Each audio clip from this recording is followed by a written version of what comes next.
going on? We're back on Fridays for now. I was hoping to make this video kind of like as a post-gig review or recap of the Deluxe Reverb having gigged it. But some shit happened, and so we're making a different video. It's gonna be more of a shoot the shit kind of thing. You know, get a coffee or a beer. Does that offend anyone? It shouldn't. We have here a... Oh, that's not a Gibson. Dégas. I don't know the year, but it's an old one. Japanese guitar. I don't know if you have these in the States, if Dégas is a brand that you see in the States at all. In Canada here, I've seen lots of these. So this guitar is, for lack of a better word, it's a vintage guitar. And it's a pretty cool one. I'm working on it. Well, I haven't started yet. I re-glued some binding over here. But this is my band's drummer. Our drummer had this since he was little. And he asked me to take a look at it and clean it up and make it nice again. And so it's got like 15-year-old strings on it. It's got some buzz, as you might have heard in the intro playing. A little bit of buzzing, so there's a bit of fret cleanup and setup and stuff, but also the strings are 15 years old, so I'm going to need a tetanus shot after playing on these. Clean up the fretboard. We're going to make it all nice again. But what blows me away about this is how, and I don't know how the camera's going to get it, but for 15-year-old strings,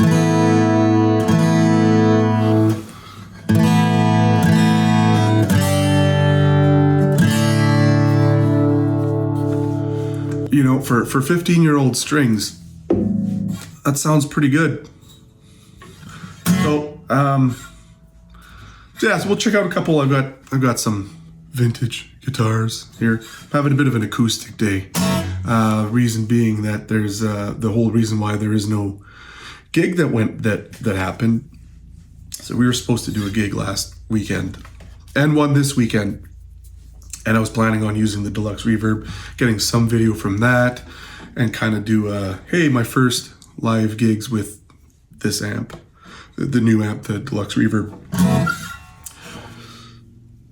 But we had the day my last video posted is where we sat down as a band, and our singer decided to part ways with the band. And you know, it's a bittersweet thing, right? Because you know, life happens, and sometimes you got to make changes. And you know, the band that we're all in as a group, like, it's extracurricular, right? We're not making a living as this local rock band, cover band thing. So when you've got things in life that you got to tend to, or make changes, or, you know, in this case, move locations entirely, the extracurricular stuff is the first thing off the chopping block. So he had a long, hard, soul-searching time within himself, and then that night we all met up, and he told us what he had decided. So that effectively canceled our next bunch of gigs until we find someone else to front the band. And so, yeah, just kind of a weird thing, you know, and it's hard because you're when you're in it for fun and you genuinely enjoy each other's company and making music together, you know, a friendship and a brotherhood or sisterhood, if you're sisters, like a brotherhood, a friendship, right? And that doesn't end if they leave the band. At least not in our case. But it still feels weird because you don't want to find someone else. You want to just kind of stick with them. So we wish him all the best. We wish him and his family a great move, and hopefully things fall into place and make it less difficult for him to see, was leaving the band the right move or not, right? It's not an easy decision, right? Because we've spent the better part of a year practicing and playing shows and on our spare time, but while balancing our own personal lives and stuff. So we're doing acoustic stuff today. Hats off to any band who's replaced a singer and went on to do great things. It's a weird process, right? You're trying to, we're going to be looking for a singer, and it'll be someone else. It won't be the person the amount of times we're playing and you got, our rhythm section with Scott on drums, Ed on bass.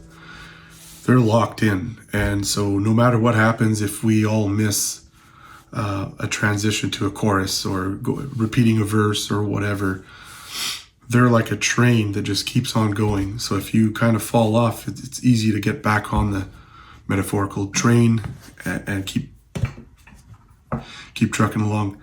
And then, and looking over and we build, as the two guitar players left and right, we have tones that don't step on each other. They kind of mesh.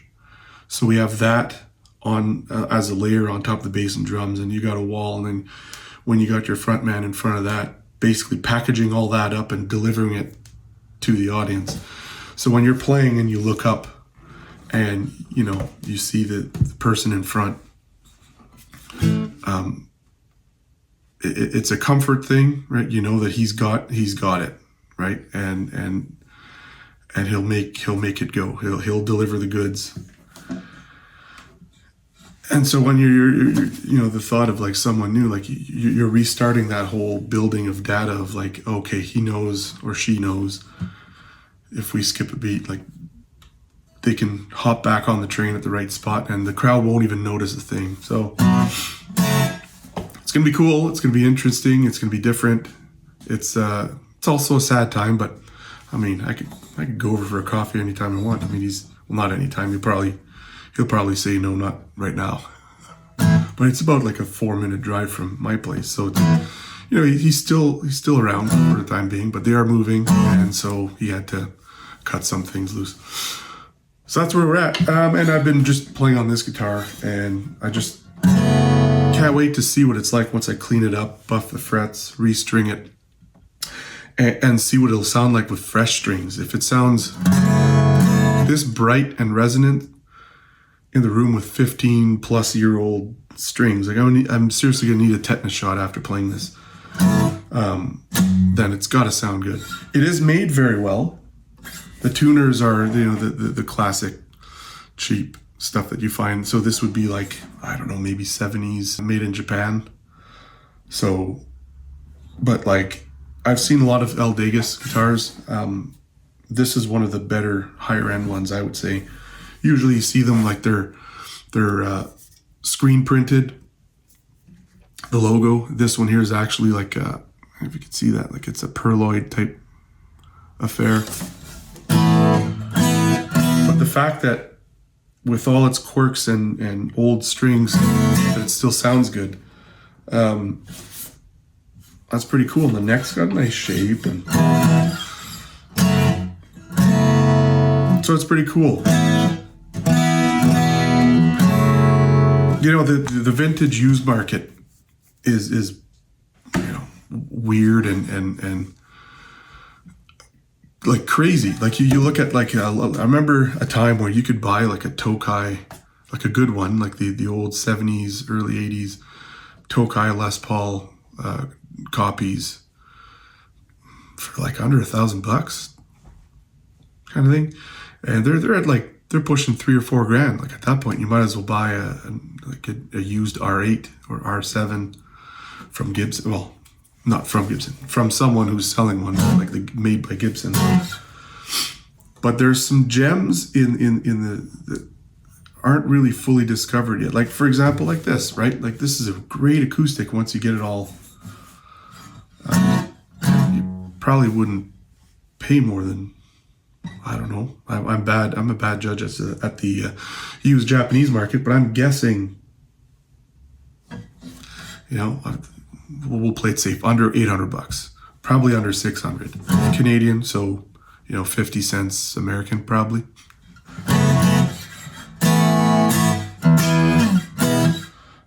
No, but like a couple $100, right? Like anywhere from $2 to $5 maybe, but you'd get a heck of a lot of guitar for that. But most people look away from these because the brand.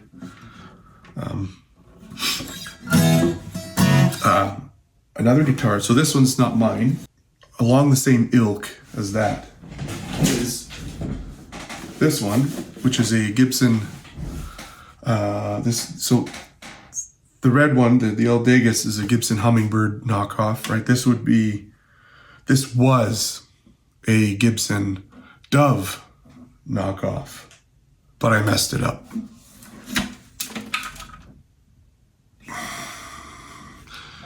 Emperador, right? So Japanese, like it's got a good quality to it. But when I was younger, didn't have any concept of, maybe this is worth not messing with. It had a bunch of scratches. My sister, as a kid, she had done like some scratches and scratched. I think she scratched a tic-tac-toe, or maybe it was me when I was young. I don't remember, but there was a lot of scratches and things. So I got it in my head to sand it and refinish it.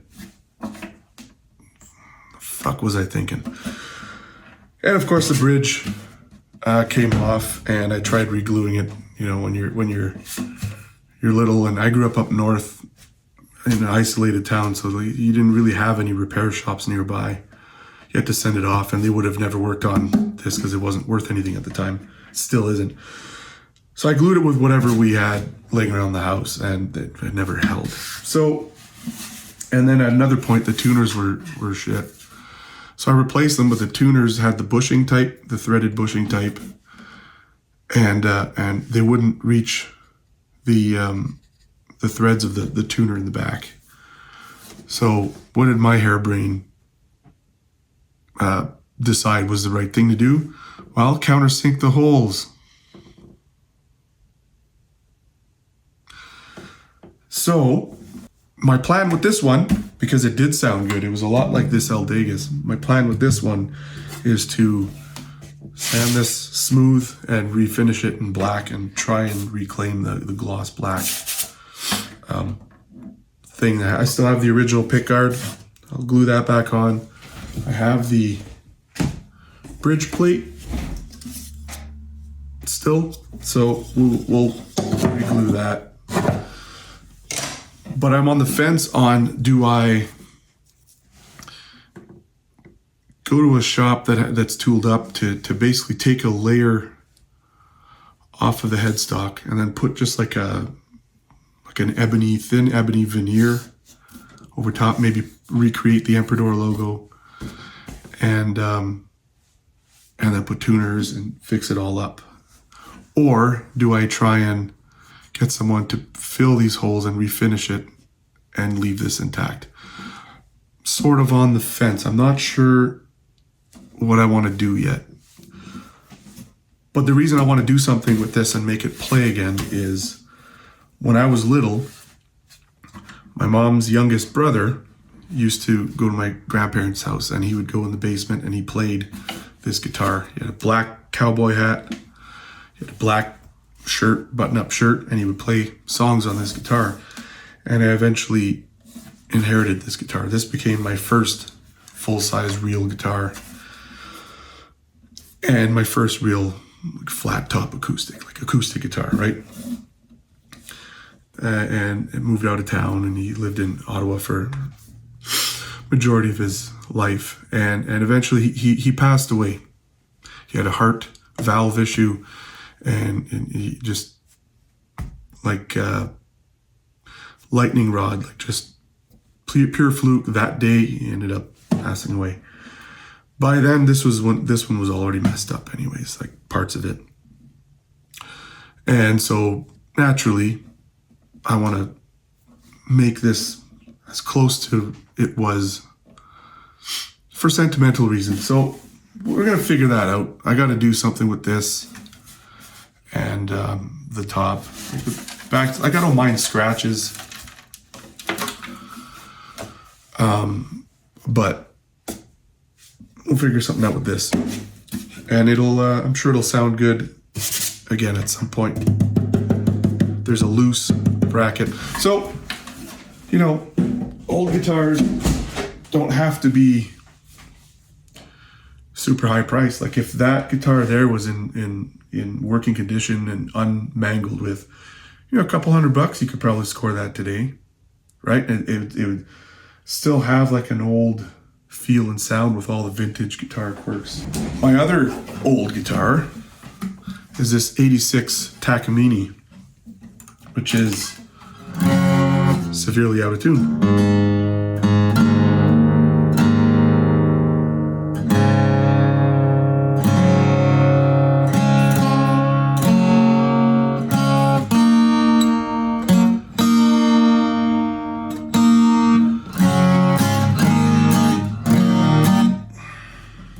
Needs a bit of a setup. I think the neck needs to be tweaked. We could probably do that right now. Needs a little bit of relief. If you find the right Allen key. In case you don't know, you want a bit of relief, so you want your neck to bow just a little bit. And if you fret the first fret and the fret where it meets the body around here, so 5, 6, 7, 7th fret, you want just a tiny bit of space between the fret and the string. And this one here, there's just not enough. So you want to loosen the truss rod. So that it goes like this, just a little bit, right? Just a little bit. You also don't want to drop your Allen key or your picks in the hole, because that's annoying. Just like getting a call while you're trying to film something. So we're going to loosen this just a bit. So lefty loosey, righty tighty, same thing with the truss rod. About like a quarter turn.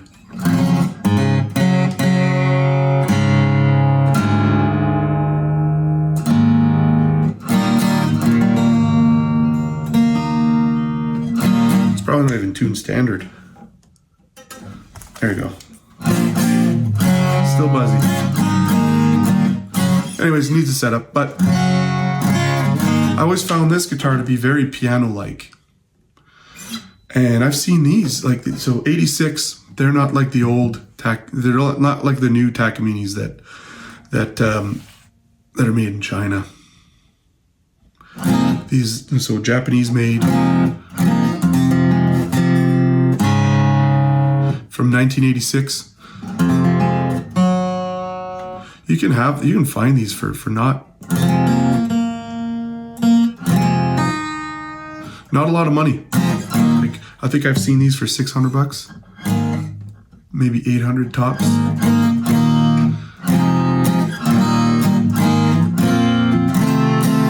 And I don't know if it's picking it up, but like it's a great sounding acoustic. I've never really felt the need to find a better one, because this one just sounds so good to me. So there are deals to be had on old guitars that are technically vintage, but aren't worth a fortune, right? So you get the let's see if we can kind of get more of this again. So the same saw as before, right?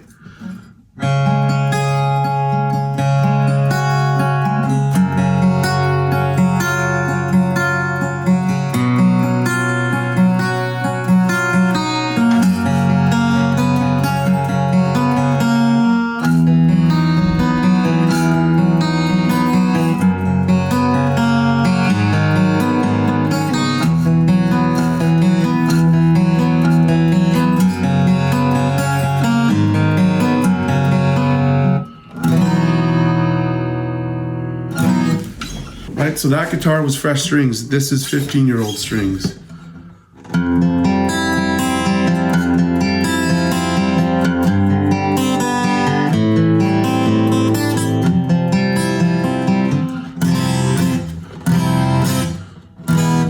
This guitar sounds louder acoustically in the room than the Takamine does.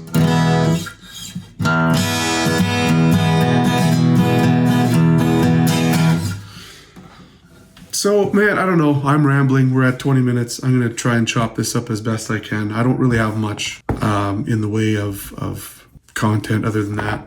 So, dealing with a bit of loss, right? Loss in the band, and where we're going to recover and figure our shit out. And playing acoustics. It's supposed to be like 17 degrees out today. So we'll have the windows open and air out all the winter funk. You know, all the, I don't know if anybody experiences anything seasonal like in the winter. It's fucking depressing, man. It's cold, you can't do anything, you can't open windows. Maybe that's why I'm in an acoustic mood today. You know, there's hope, a sense of hope in the air.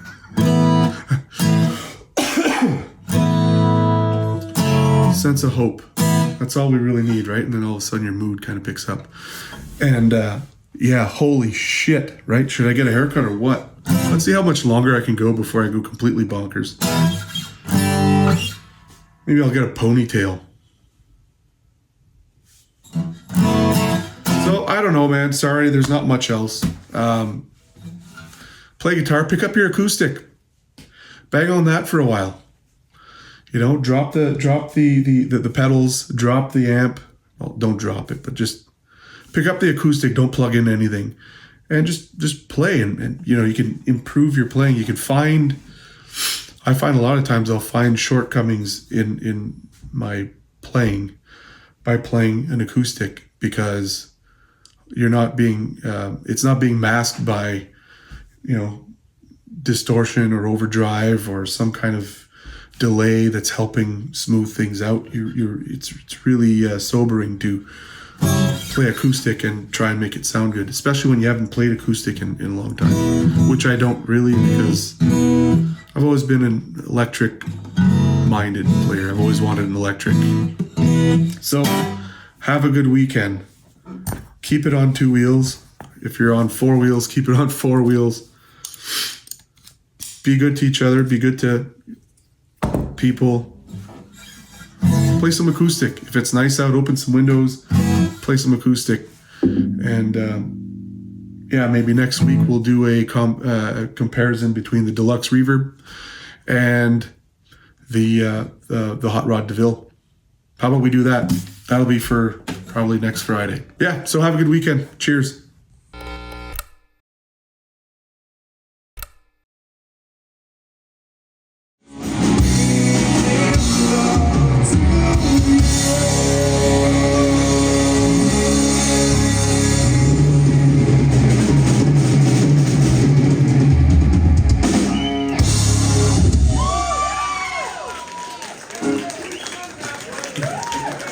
Cheers, gang. I hope you have a great night tonight. I can't wait to see who's next. Cheers.